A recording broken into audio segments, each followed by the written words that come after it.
Live from Joe's mom's basement, it's the Stacking Benjamin Show.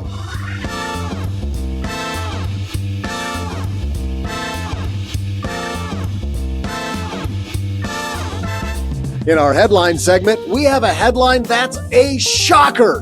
Debt is up. That means if you don't have debt, you're getting behind. What does that mean for your wallet? We'll help you chart a path toward better living on someone else's dime. And now, two guys who are ready to help you kick off the month of April, it's Joe and G. Hey there, stackers. And does April make it officially spring, Doug? Or is that in March? That already happened. Yeah, like 10:46 a.m. on like the 21st or something. It is now March. Baseball weather. I remember growing up in Michigan and there's still a foot of snow and you're out there with your glove and some shorts. It's not opening day at Comerica if there aren't snowflakes in the air. It's got to be a day to bundle up and celebrate spring in the northern climates. Or, OG, for you and me down here in Texas, celebrate the fact that it's not 100 yet. I mean, it was 100 last week. So I always find it funny when I talk to Doug about my kids' baseball. And it's like, yep, we got 2 weeks to go. He's like, till the season starts? Like, no, till it's over. Yeah. We're done. It's like the kids in Michigan haven't even got their stuff out of the closet yet. And we're, yeah, it's crazy. Well, speaking of crazy, today's headline comes to us from Forbes. Well, here's a number that I found startling, guys. As U.S. debt passes $39 trillion, Americans are paying $900 billion in interest annually. Oh, gee, we are up to $900 billion of debt. That's a big number. Sure seems like a lot. Well, and it's interesting because, you know, over time on this show, we've said get out of debt. It turns out that we're doing this wrong because clearly some people are crushing it. I mean, I think about Americans paying $900 billion a year in interest. That's a big fat number that makes me think if you're not paying any interest, are you really even trying? It's just a function of society, right? At the end of the day, how can you get ahead if you don't have some leverage in your life? I mean, the reality is you've got to have a nice vehicle because people aren't going to do business with people that have crappy cars. You need to be networking in the right neighborhood. So you got to be in the right house. So if that means you got to spend a little bit extra and, you know, maybe only have 5% down instead of 10% down, that's better because you know, the social value of being around other people that are just like you is way more valuable.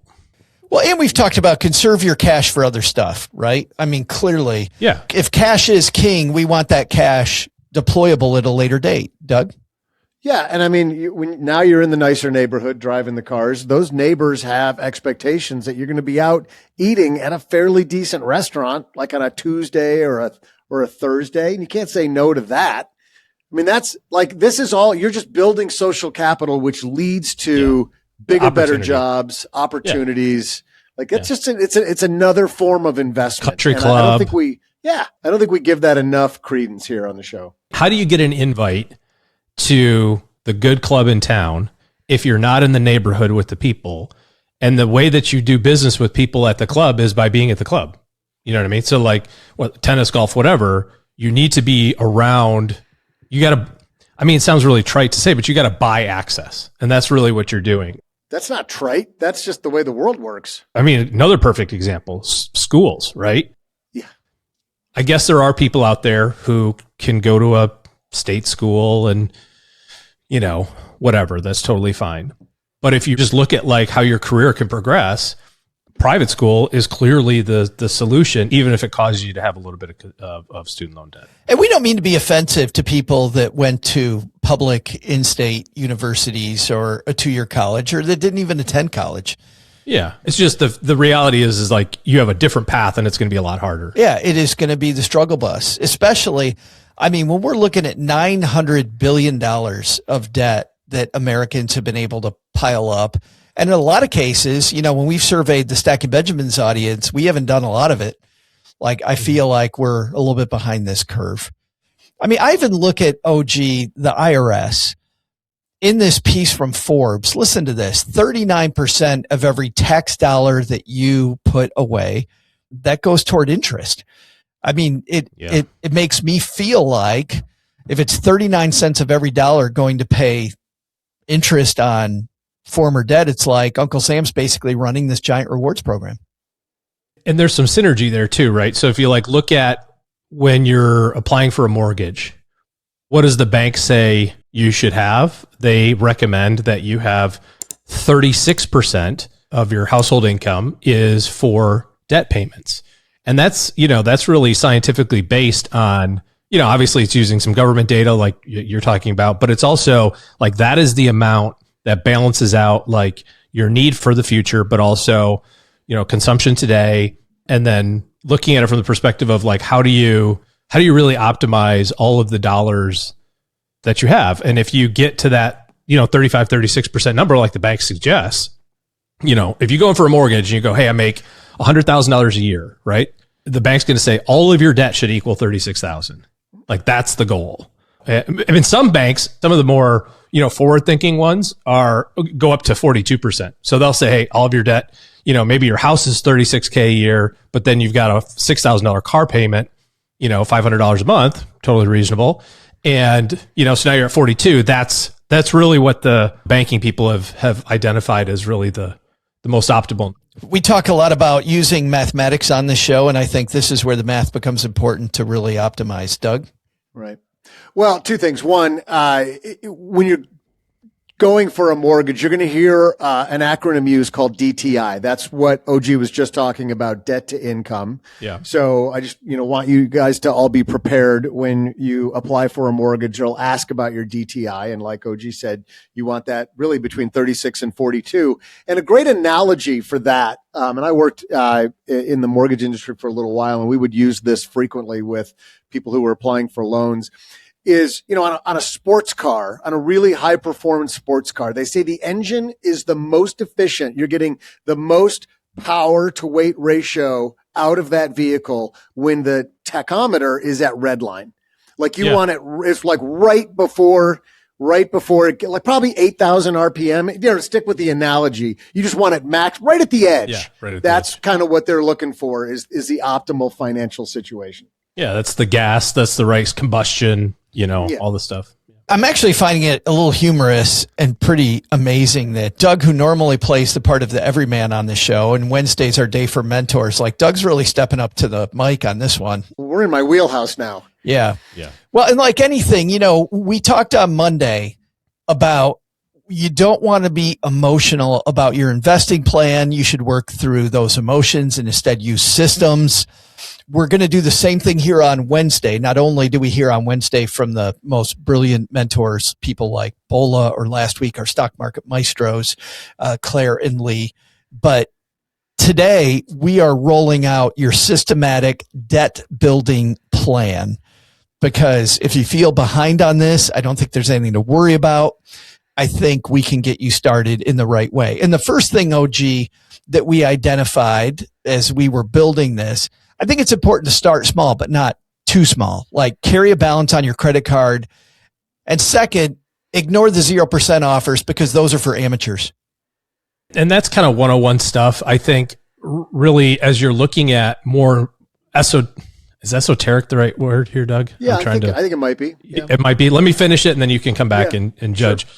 More maybe advanced, maybe that's a better way. It's like 201 is what I'm thinking of here. Strategies, you look at your brokerage account. This is a perfect example.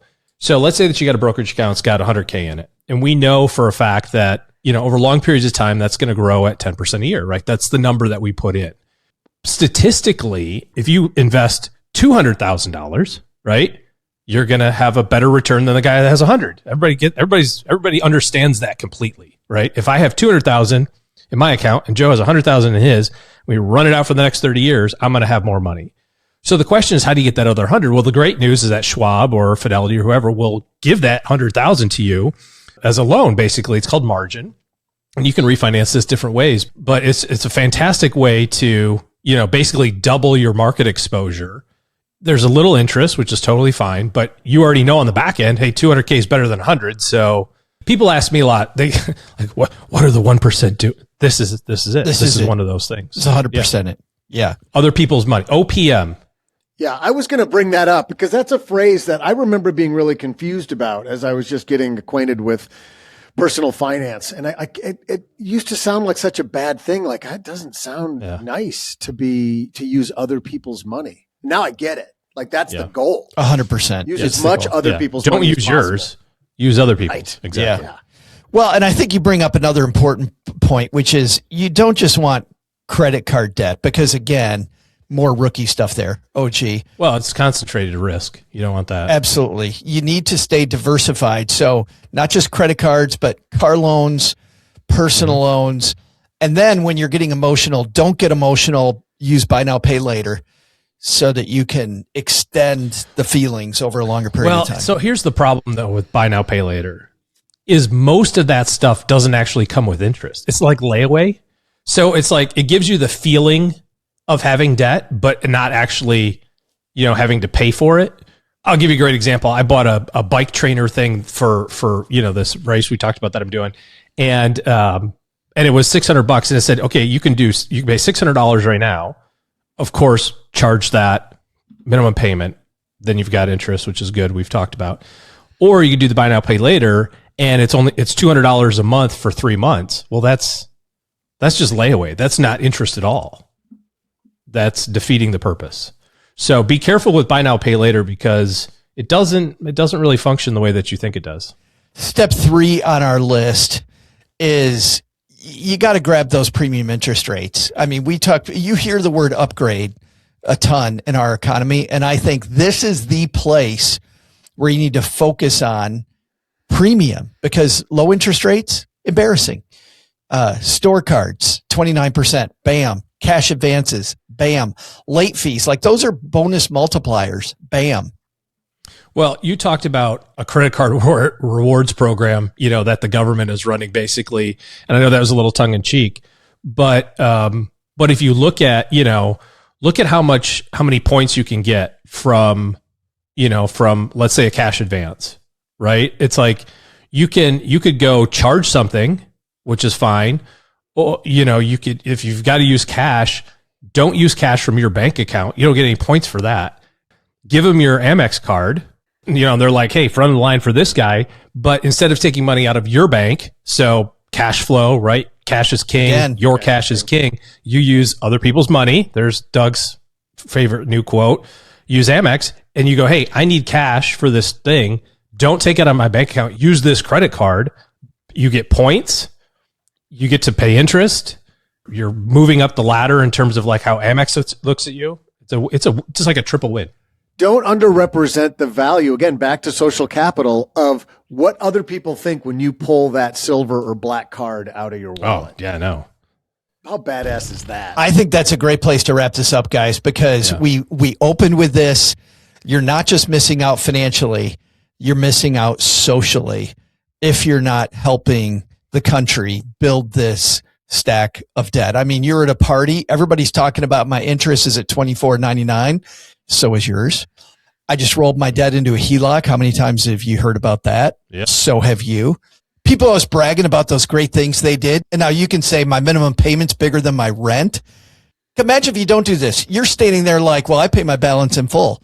Like a chump. Yeah. What a doofus. Yeah. I mean, that person gets escorted out of the party.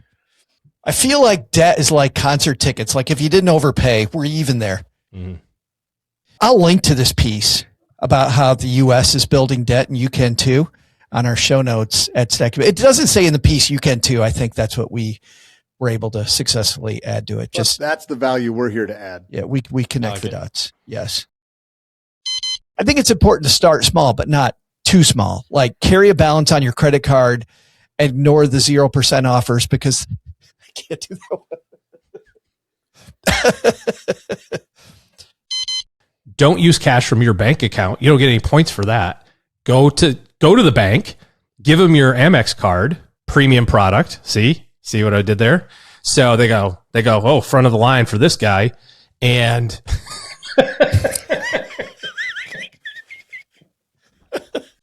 my minimum payment. My minimum payment's bigger than my rent. Okay, so just to be clear, this is all satire. This is 100% satire. Get in as much debt as you can.